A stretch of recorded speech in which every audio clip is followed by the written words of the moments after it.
What's up, guys? I just wanted to make this quick video to show how to break down a front axle. It's very similar on the passenger side, but this is a front driver side axle. There's going to be many videos out there that will cover taking it out, so I'm not going to bother. I've cleaned the axles and taken off the boots on both sides, but really just demonstrating how we can remove this stub easily and getting the axle all the way down to just the shaft by itself, so then you can send it out, get the part sandblasted, get it powder coated, whatever you want to do. I have a set that I'll share afterwards showing what it'll look like. But with the axle, if the boots are off, essentially what you're going to have to do is just remove this stub side, and then you're going to just take out the C-clip here and then just pull this. The easiest way is to use a puller, but if you don't have a puller and you do have a vise, even just lining it up and using a smaller socket and slowly hammering it out works. If not, I had a hard time pulling it out without a puller. I mean, it was more difficult than it needed to be, so that's something to think about. I would definitely want to use a puller. You definitely need to have C-clip pliers to remove the clips. I don't have eye protection on, but definitely recommend eye protection when removing these.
What you'll want to do is just inspect these, make sure that there's no damage on any of these, any scarring or scoring.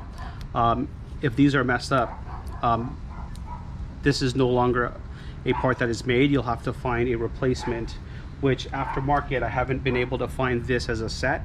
The other stuff I have, which I'll share in the comments of the video at the end.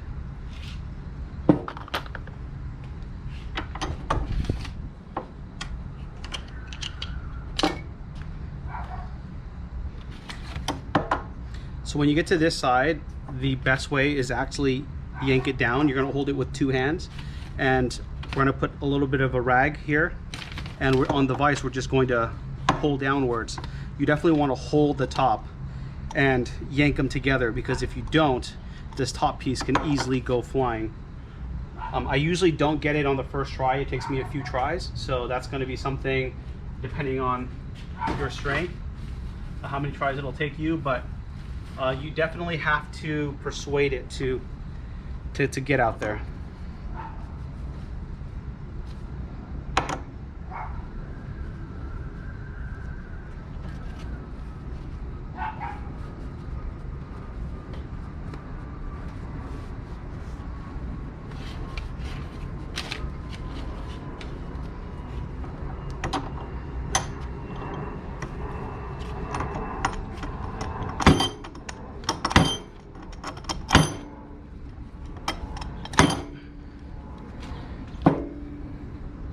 So after this is removed, you just want to check this. This should be loose like this. It's normal. When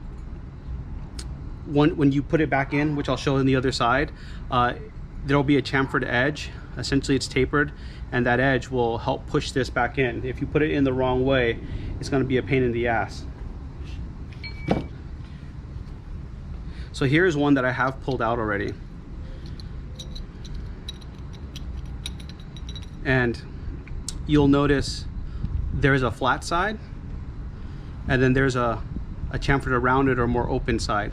Same thing for this. So it's flat, and then on this side you'll see the chamfered side. So everything that is rounded will face the inside of the axle at all times. On this cage you'll see that there's two small holes, and then there's one big one. That is how it gets in and out of this piece, which I'll show you afterwards.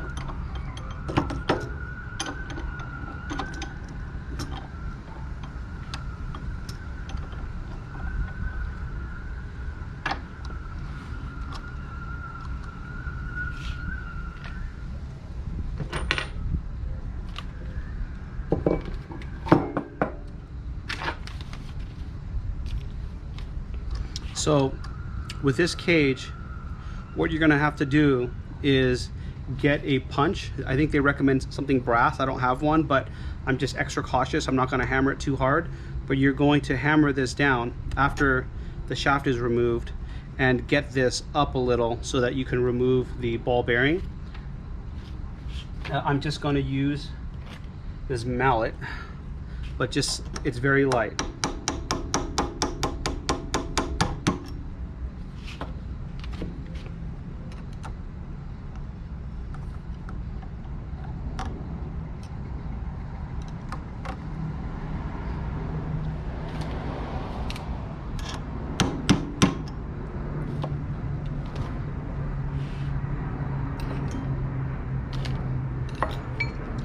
This is on the big side. I think that actually is going to be close to the last.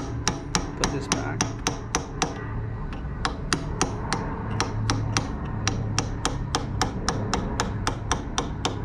There you go.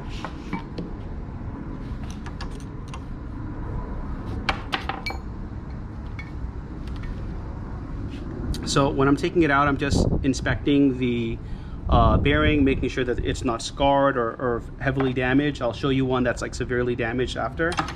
But when you go one side,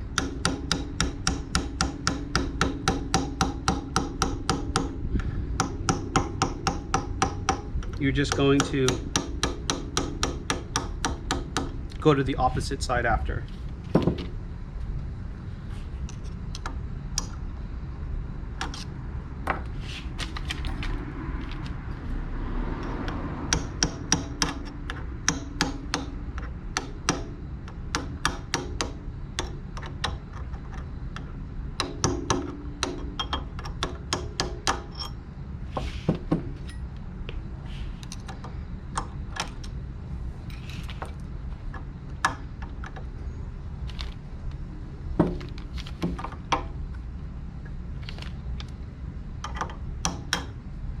You never want to put excessive force on this. When I was rebuilding one of the other ones, it felt like it was going to get stuck, and hammering it hard is not the best way. You just literally try to gently tap it, find out where the resistance is, and essentially just try to free the cage loose. You definitely don't want to apply a lot of force.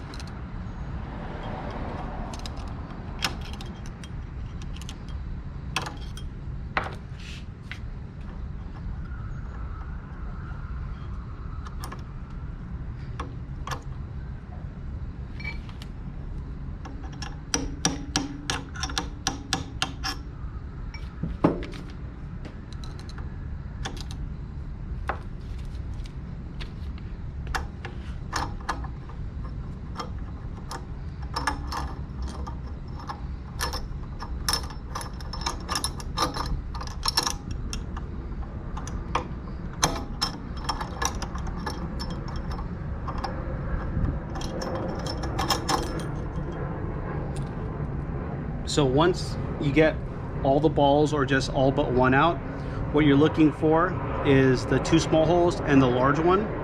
The large one goes in between the 2 grooves. So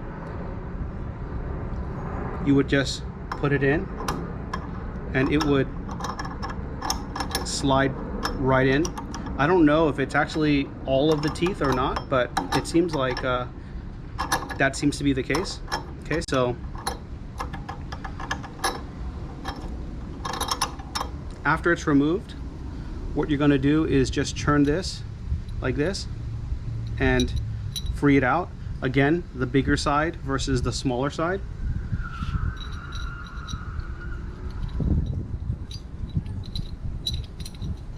Once you have this free, what you want to do is inspect for damage.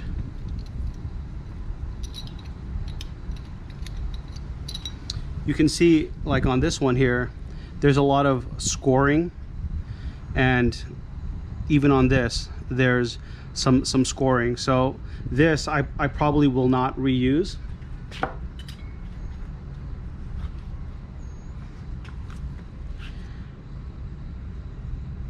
Not sure if the camera is able to pick that up, but you can see that there's a little lip that comes off here, and there's just tons of scoring on that inner side right there. So this is just not something that I would be able to reuse again.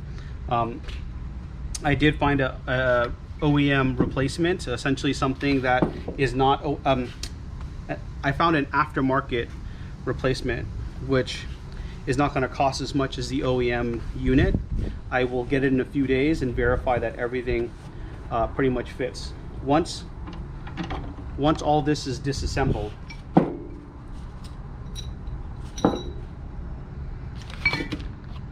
you can get it sandblasted, and then you can just respray the shaft up to where the lines are. So 2 options that you can do is you can put this in diesel. I was told that if you get a gallon of diesel, put it in a bucket, just rinse these parts and scrub, you can actually get a lot of the grime off for very cheap.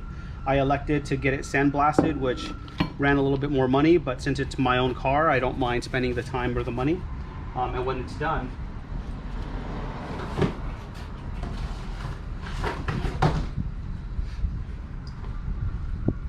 you actually get something like this, where, you know, the parts are painted, everything's pretty much brand new. So this is just an option. But with this set, I'm going to build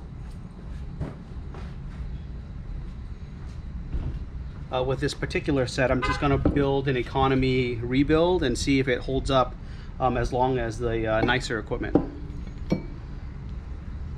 So what I'll do is I'll get back and do an assembly after I have some aftermarket pieces.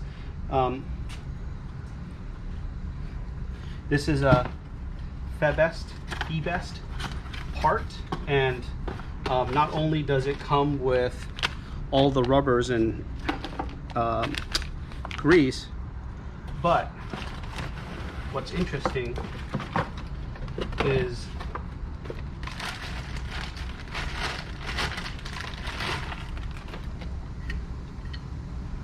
it actually comes with the tri-gear. This is for the passenger side. and the housing as well. There was no core charge, and it was only $50. So very interesting. I'm hoping this thing lasts.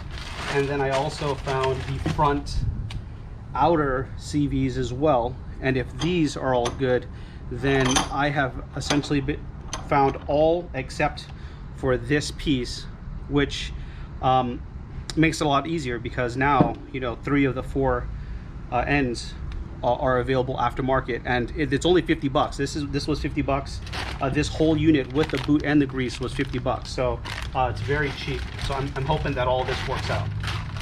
All right, thank you.